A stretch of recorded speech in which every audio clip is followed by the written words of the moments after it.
ఎలా ఇవ్వాలి? అణచి కుదించి దిగజారునట్లుగా నిండు కొలతను మనుషులు మీ ఒడిలో కొడుతురు.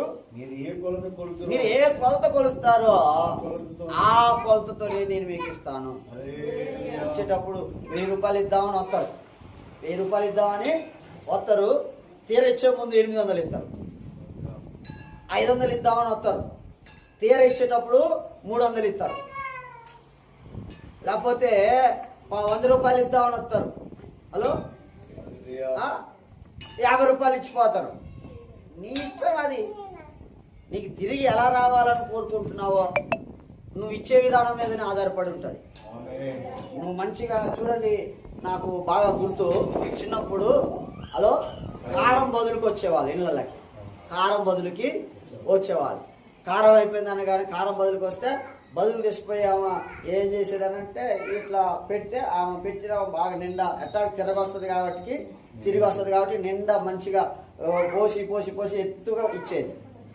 తిరిగి బదులిచ్చాము ఏం చేస్తుందనంటే ఏం చేసేది, పొడి పొడిగా పైపైన ఎత్తేస్తుంది.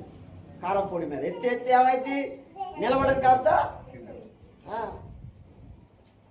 అది మనుషుల కొలత.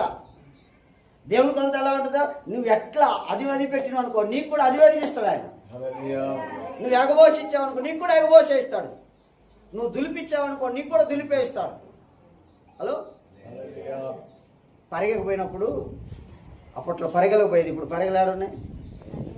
పరిగెలకు పోయినప్పుడు ఏం చేసేదంటే ఒడ్లు రావాలి, తాపకి 2 మెదలకు ఒకసారి 3 మెదలకు ఒకసారి గంత పందడు చేతులు పిరికెడు వదిలేసుకుంటూ పోయేది. అవునా? ఎందుకు? అందుకనే అప్పుడు పంట కూడా బాగా పండేది రైతులకు. గమనించండి, పేదవాడి ఆకలి తీర్చిన పొలం ఎప్పుడైనా బాగా పండుతుంది. పేదవాడికి ఆకలి తీర్చే పొలం మీరు చూడండి, ఎక్కడ పరిగెక్కువ దొరుకుతుందో ఆ పొలం అద్భుతంగా పండుతుంది. అందుకని రైతు కూడా ఎరుకొని వాడు ఎరుకొని పాపం వాడు కష్టాలు ఏమని మాకు అన్న దాన్ని విలువ తెలుసుకోవాలి. హల్లెలూయా. ప్రియమైన దేవుని సంగమా, గమనించండి, మనం ఎలాంటి కొలత కొలుస్తున్నామో అలాంటి కొలత మనకి వస్తుంది. ఇచ్చే విషయంలో సనుకుంటూ గునుకుంటూ ఇచ్చావా, దేవుడు కూడా నీకు సనుకుంటూ గునుకుంటూనే ఇస్తాడు. సంతోషంగా ఇచ్చావా, దేవుడు కూడా సంతోషంగానే ఇస్తాడు. 1000 రూపాయలు అని అంటే అయ్యా 1000 రూపాయలు లేవు కానీ ఇగో 500 ఇస్తా తీసుకో.